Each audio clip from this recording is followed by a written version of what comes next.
Somewhere out there, right now, a car is idling at a red light. Someone's tapping the wheel, waiting for green, thinking about literally anything except the machine underneath them. And that's kind of remarkable, because that machine is arguably the single most civilization-altering invention human beings have ever mass-produced. Not the internet, not the printing press, the car. Think about it. The car decided where you live. It decided how far your job could be from your house.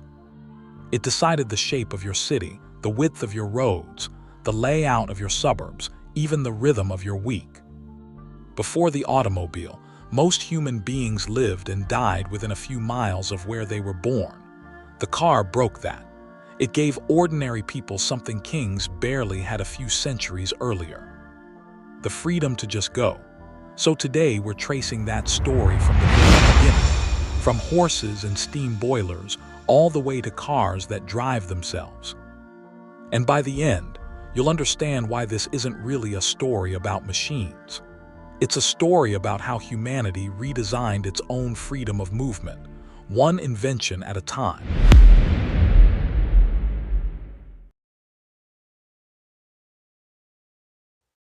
Let's start where it all began, with the horse. For roughly 6,000 years, the horse was humanity's engine. Domesticated somewhere around the Eurasian steppe, horses transformed how far and how fast people could move goods, armies, and ideas. Add a wheel, and you get the horse-drawn cart. A technology so effective, it barely changed for millennia. But horse-drawn transport had brutal limits. A horse gets tired. A horse needs food, water, and rest, and it can only pull so much so far before collapsing. Cities built around horses were, frankly, disgusting. 19th century London had so many horses that streets were layered in manure, and urban planners were seriously worried cities would eventually be buried under it. That's not an exaggeration. It was called the Great Horse Manure Crisis, and by the 1890s, experts were predicting London streets would be under 9 feet of manure within decades. Humanity needed something better. And the first real answer came not from gasoline, but from steam. In 1769, a French military engineer named Nicolas-Joseph Cugnot built what many historians consider the first self-propelled road vehicle. A lumbering, 3-wheeled steam-powered tractor designed to haul artillery. It was slow, it was heavy, and legend says it crashed into a wall, making it possibly the first car accident in history. But it proved something extraordinary. A vehicle could move under its own power without a horse. Steam power kept evolving through the 1800s. Steam-powered carriages puttered around English roads well before gasoline engines existed. By the early 1900s, steam cars were genuinely competitive. The Stanley steamer could outrun many early gasoline cars and even set land speed records. Steam had real advantages. Smooth power delivery, no need for gear shifting, a familiar mechanical logic borrowed from trains. But steam also had a fatal flaw. You had to build up pressure before you could even move, sometimes waiting 20 or 30 minutes just to get going. Try explaining that to someone late for work. While steam was chugging along, something quieter and arguably ahead of its time was also emerging: the electric car. Yes, electric vehicles are not new. They're not even close to new. In the 1830s and 1890s, inventors across Europe and America, including Robert Anderson in Scotland and Thomas Davenport in the United States, were experimenting with electric-powered carriages. By the turn of the 20th century, electric cars were arguably the most popular type of automobile in America. They were quiet, they didn't require hand cranking, they didn't belch smoke, and they didn't smell. In 1900, roughly a third of all cars on American roads were electric. Wealthy urban women, in particular, favored electric cars because they were clean and easy to start, unlike gasoline engines that required physical strength to crank. So why didn't electric cars win back then? Two words: range and infrastructure. Electric cars struggled to travel long distances between charges, and outside cities, there was no reliable way to recharge them.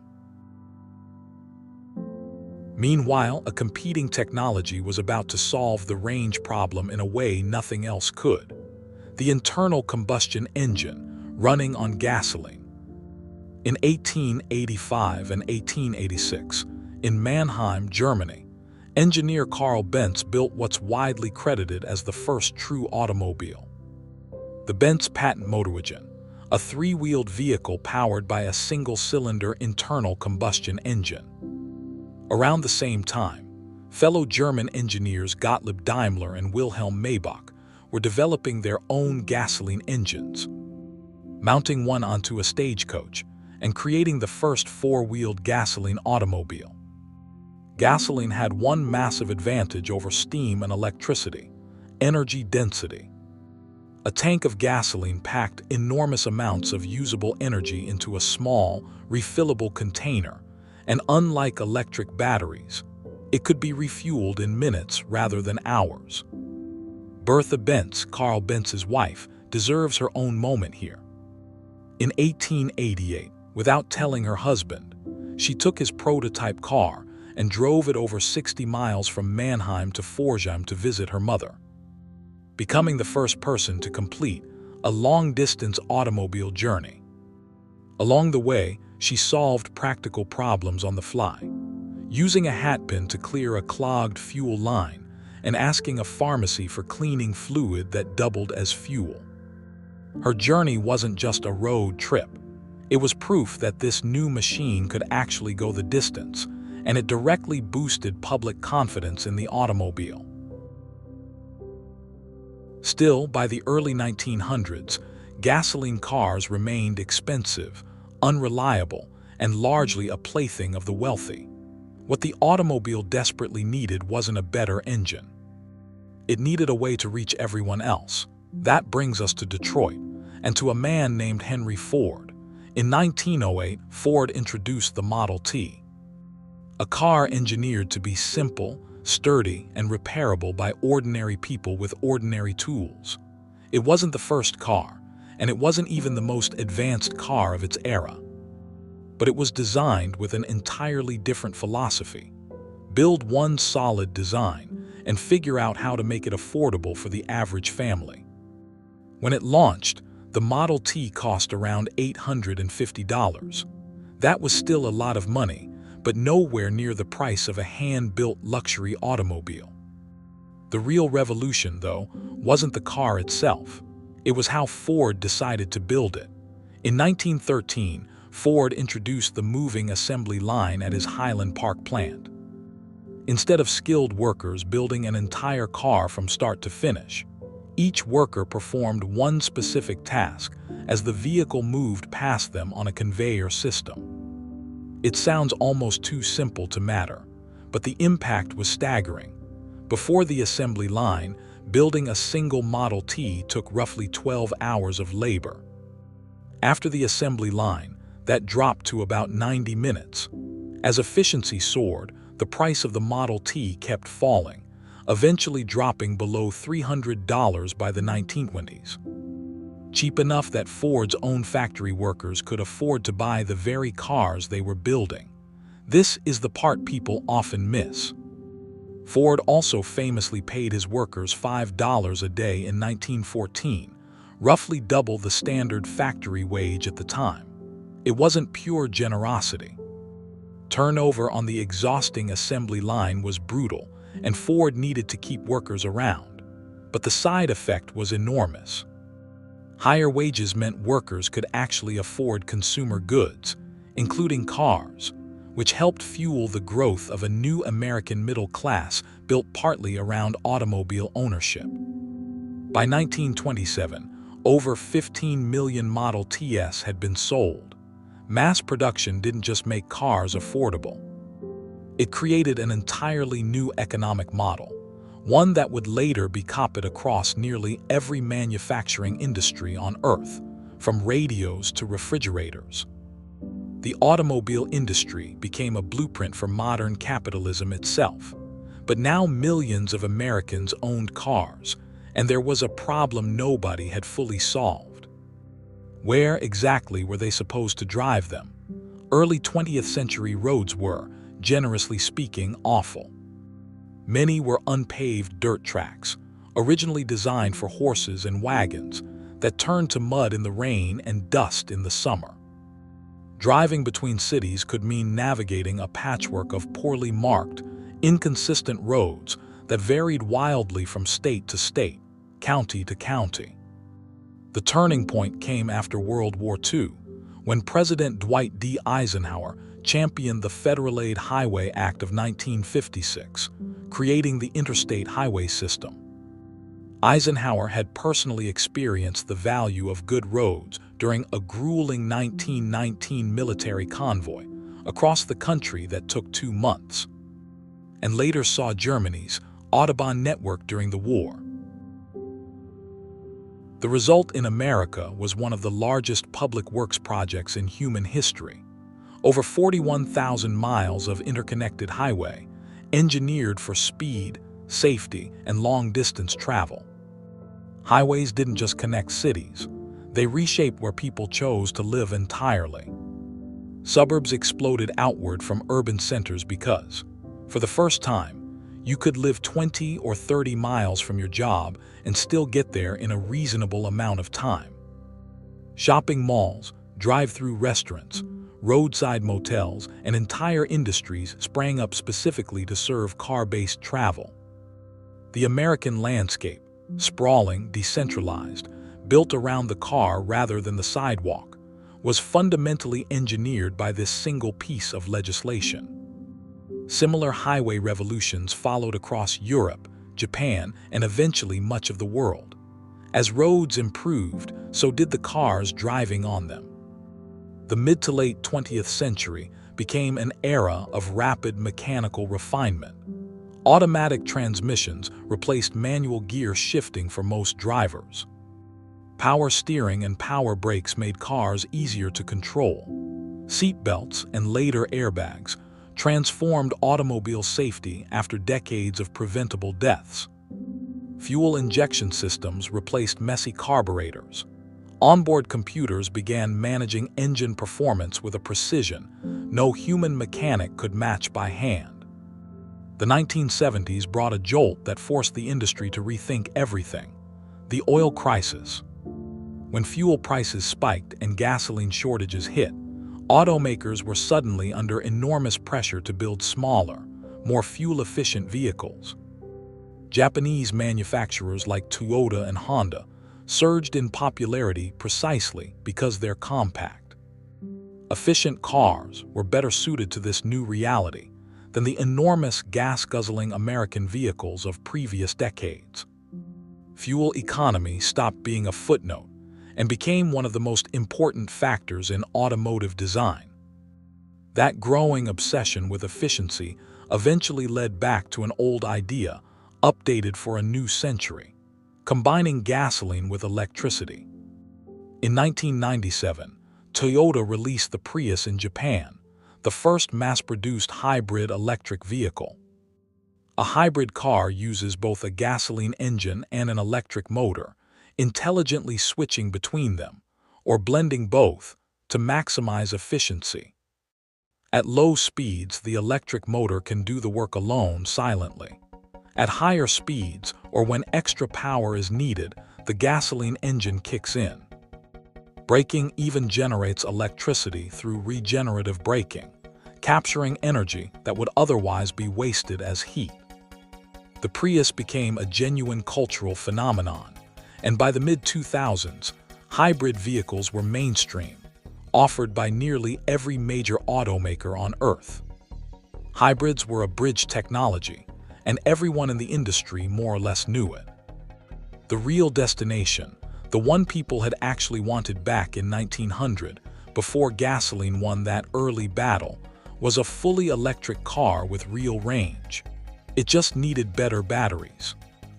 That breakthrough came from advances in lithium-ion battery technology, the same chemistry that powers your phone and laptop. scaled up dramatically.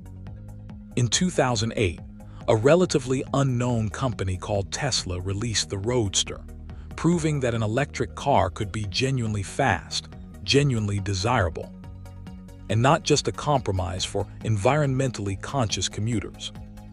Tesla followed with the Model S in 2012, and later the more affordable Model 3, pushing electric range past 200, then 300 miles on a single charge.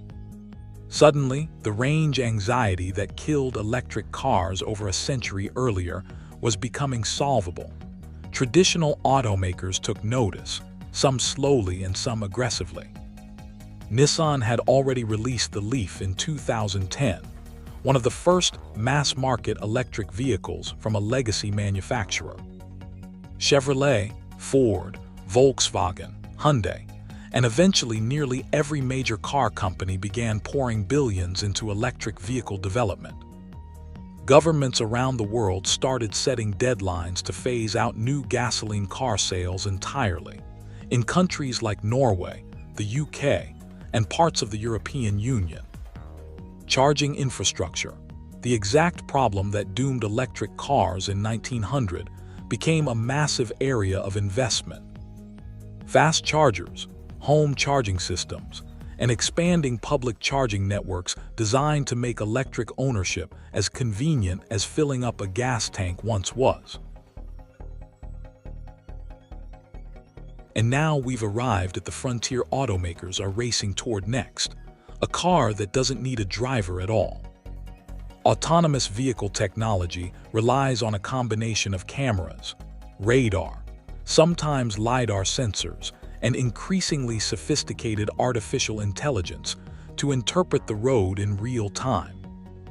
Recognizing pedestrians, other vehicles, traffic signals, and road conditions, then making driving decisions faster than a human reaction time ever could. Companies like Waymo, originally born out of a Google research project back in 2009, have been testing and refining self-driving systems for well over a decade. Tesla's driver assistance systems, while still requiring human oversight, have pushed millions of everyday drivers into direct daily contact with semi-autonomous technology. Full self-driving cars, the kind where you could genuinely sleep in the back seat while the car handles everything, remain a work in progress. The engineering challenges are enormous. Unpredictable human behavior, unusual weather, construction zones, and the almost impossible task of preparing software for every conceivable edge case a road can throw at it. But limited robotaxi services are already operating in select cities today, quietly proving out the technology in the real world, one ride at a time. So here we are. From a horse pulling a cart at walking pace, to a machine that might one day drive itself while you nap. What's genuinely staggering when you step back and look at the whole arc is how fast it all happened. Horses moved humanity for 6,000 years. From Cugnot's steam tractor to Waymo's self-driving taxis took less than 260. Most of that transformation, from cars being a rich person's novelty to a machine that might soon think for itself, happened in roughly a single century. And the car didn't just get us from place to place faster. It rewired how humanity organizes itself. It built suburbs and highways. It created millions of jobs and entire industries around fuel, repair, insurance, and infrastructure. It gave ordinary people a kind of personal freedom that was, for almost all of human history, reserved for the wealthy.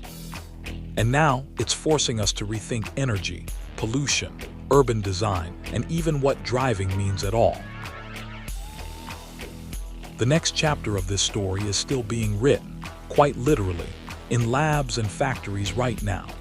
Solid-state batteries that could charge in minutes. AI systems learning to navigate chaotic city streets. Cities beginning to redesign themselves once again, this time around vehicles that might not need a steering wheel at all. So next time you're sitting at a red light, waiting for green, take a second to actually look at the machine around you. It's not just steel and wiring. It's the end product of 260 years of human beings, refusing to accept how far and how fast they were allowed to go. If you enjoyed this journey through automotive history, make sure you're subscribed, because we're just getting started uncovering the everyday objects and machines that quietly reshape the world around us. See you in the next one.